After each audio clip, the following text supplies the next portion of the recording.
Bonjour les amis, j'espère que vous allez tous très bien. Très content de vous retrouver pour cette nouvelle vidéo avant-match du match du FC Barcelone contre le Rayo Vallecano ce samedi après-midi. Alors dans cette vidéo là, on va revenir sur l'enjeu du match, la forme actuelle des deux équipes, le résultat des 5 dernières confrontations entre les deux équipes et mon 11 idéal pour ce match là. Alors sans plus tarder, on va commencer par le premier point. Alors le premier point, c'est donc l'enjeu. L'enjeu de ce match là, il est très simple. Actuellement, on est troisième de la Liga avec 30 points. Le Real Madrid est deuxième de la Liga avec 32 points. Donc, ils ont 2 points d'avance sur nous.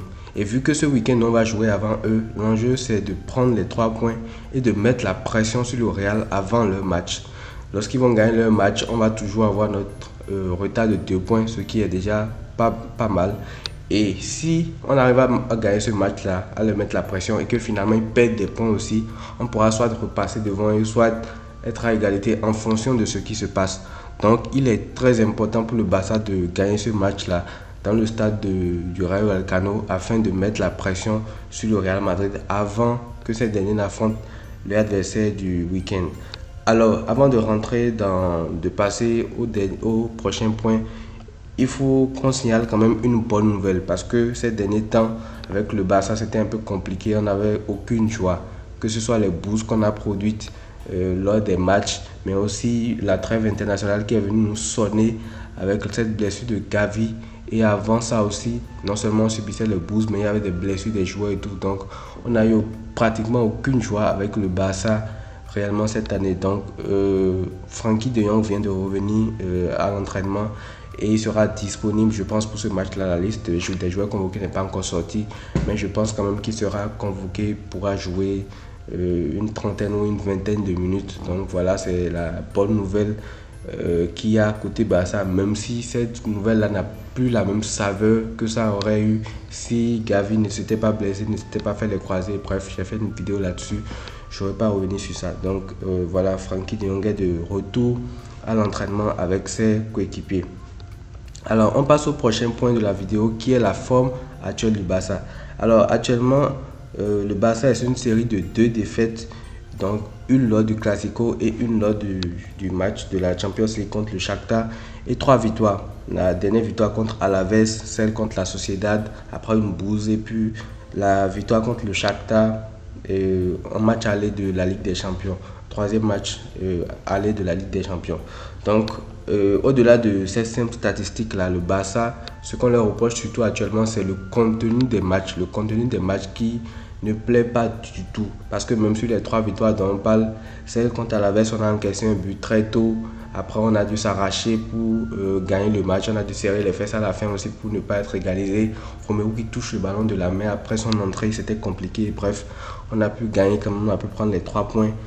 Après, il y a la victoire contre la Sociedad où je ne vous présente plus ce match-là. C'est un des pires matchs qu'on ait vu depuis que Xavi est là. Pourtant, on gagne 1-0 grâce à un but de Araujo. Et il y a cette victoire aussi contre le Shakhtar en Ligue des Champions match aller. Ça, c'était une rencontre où on n'avait pas pu tuer le match. Mais on s'en est finalement sorti. Donc, le Barça, la série du Barça actuellement n'est pas très reluisante. Et il faut avouer que la trêve a fait beaucoup de bien, même si ça nous a fait perdre Gavi. Au moins, je pense que si le Barça aurait continué directement la saison sans cette trêve-là, on n'aurait pas tenu parce qu'on était sur une dynamique vraiment très très mauvaise. Donc j'espère que la trêve a fait du bien mentalement aux joueurs et tout et que leur retour avec le Barça va donner un contenu beaucoup plus intéressant.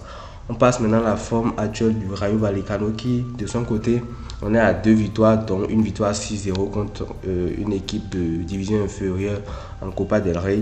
Donc, 2 victoires, 2 matchs nuls, dont un nul contre le Real Madrid. C'est d'ailleurs eux qui ont fait le nul contre le Real Madrid après le Classico pour nous permettre de revenir à 2 points du Real Madrid, ce qui a littéralement annulé la victoire des Madrilènes lors du Classico.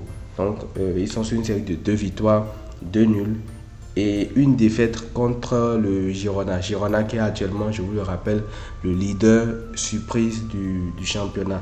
Donc, ils sont quand même sur une assez bonne dynamique. Avoir fait un match fini contre le Real Madrid au Bernabéu, c'est quand même pas donné à n'importe qui, même si lors de ce match-là, le Real a beaucoup pêché offensivement.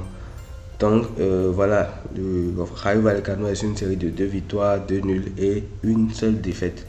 Alors, on passe maintenant aux 5 dernières confrontations entre le Barça et le Rayo Vallecano. Je vais même dire les 4 derniers parce que la 5e c'est un match de Copa del Rey.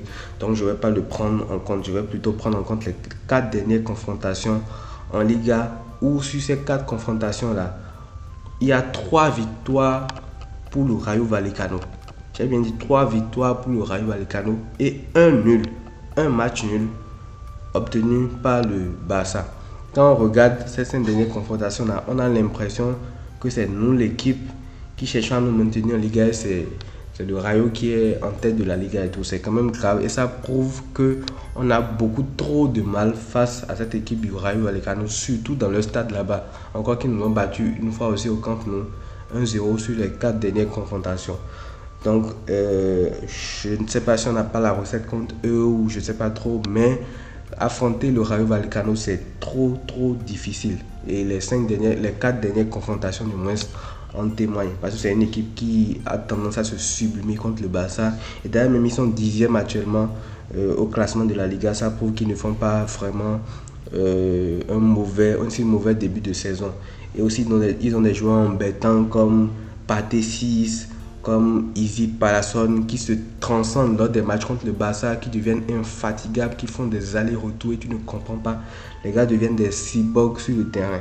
En plus de ça, ils ont recruté aussi Radamel Falcao en temps, et ils ont recruté aussi Raúl de Tomás, l'ancien de l'Espagnol Barcelone. Donc c'est une équipe très embêtante à jouer. C'est une équipe qui sait bien défendre et qui surtout s'est partie très rapidement en contre-attaque, s'est attaqué très rapidement et s'est également profité de quelques occasions qu'ils ont quand ils jouent contre le Barça, bien sûr, parce que je me rappelle des buts qui marquent très rapidement sur des contres, alors qu'ils défendent aussi pratiquement tout le match, mais lorsqu'ils trouvent une brèche, en même temps ils ne loupent pas les occasions qu'ils trouvent. Donc voilà, ça va être très dur de les affronter, surtout dans le stade qui a l'air un peu plus petit et qui est tellement compliqué à négocier là-bas. C'est dur de les jouer dans leur propre stade. Mais tout ça, c'est pas des arguments, c'est juste des facteurs à prendre en compte. Le Barça doit quand même tout faire pour battre cette équipe du Rayo Vallecano là. On passe donc au 11 idéal, le 11 que j'aurais mis si j'étais Xavi. Alors par rapport à ces 11 là, j'ai certaines réserves quand même, donc je commence directement. Au goal, on a Ter Stegen, bien sûr, même si on ne sait pas s'il sera disponible pour le match et tout, parce que je vous préviens que je fais cette vidéo là avant d'avoir la liste des convoqués. Donc je ne sais pas si Ter Stegen sera convoqué ou pas. S'il n'est pas là, le deuxième gardien va jouer, mais normalement s'il est là et que tout va bien, il n'a plus son problème de dos qui l'avait empêché de jouer avec l'Allemagne, il devrait normalement être titulaire. En charnière centrale, je veux voir Koundé et Araujo. Sur les côtés, Baldé, parce que Baldé n'a pas été sélectionné avec l'Espagne, donc il a beaucoup plus il est beaucoup plus frais actuellement et peut débuter ce match-là. Cancelo, je l'ai mis parce qu'on n'a pas vraiment d'autres arrière droit sur le côté droit. Donc, lui, par rapport à lui, je me dis, il faut le mettre titulaire parce qu'on n'a pas vraiment d'autre choix. Parce que si tu ne mets pas Cancelo là, tu veux mettre qui? Sergio Roberto qui dépannait à sa manière pour ce poste-là aussi est actuellement blessé alors qu'il ne joue jamais. On ne comprend pas pourquoi. Donc, il va falloir faire avec Cancelo et peut-être le faire sortir en fonction de comment le match se passe. Si le Barça arrive à plier très rapidement le match, on peut le faire sortir et le faire souffler un peu, changer de système, passer à 3 derrière, rajouter un défenseur, utiliser le système des pistons pour pouvoir le faire reposer aussi parce qu'il a enchaîné 17 titularisations, je pense. Donc, si on ne fait rien, lui aussi il risque de se blesser très prochainement. Au milieu de terrain, Gundogan en 6. Fermin Lopez et Pedri. Pedri qui sera forcément titulaire pour ce match-là. Donc Gundogan aussi c'est pareil que Cancelo. Si tu ne le mets pas, tu n'as que Romeo sur le banc. Or, Romeo ne me rassure pas du tout. Donc ce serait mieux de mettre Gundogan. Et en fonction aussi de comment le match va se passer. Si tu arrives à plier très vite le match, tu pourras le sortir aussi et le faire reposer un peu. Parce que lui aussi il a beaucoup enchaîné. Et en attaque, pas de surprise, Rafinha sur le côté gauche et sur le côté droit du moins, Lewandowski dans l'axe et Joao Félix dans cette position hybride de milieu de terrain, troisième attaquant qu'il aime particulièrement. Donc voilà mon 11 pour aller défier le Rayo Vallecano Et aussi, je pense que De Jong va rentrer en fin de match, jouer, faire 25 minutes pour se remettre en forme. Voilà les amis, c'est tout pour cette vidéo avant match là contre le Rayo Vallecano. On se retrouve samedi juste après le match pour son débrief et je vous dis à très vite.